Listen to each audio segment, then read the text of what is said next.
विष्णोः प्रातः स्मरणं।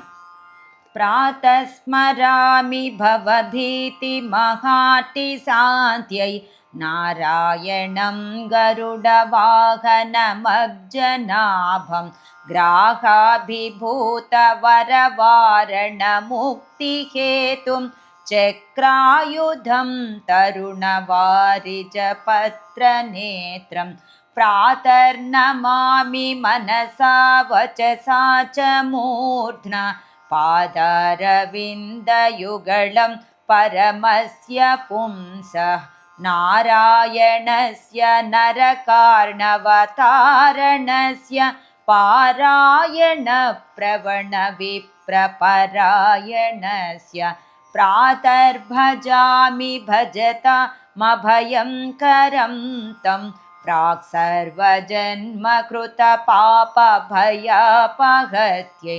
योग्राहवक्त्रपतिताङ्घ्रिगजेन्द्रघोर शोकप्रणाशनकरो धृतशङ्खचक्रः।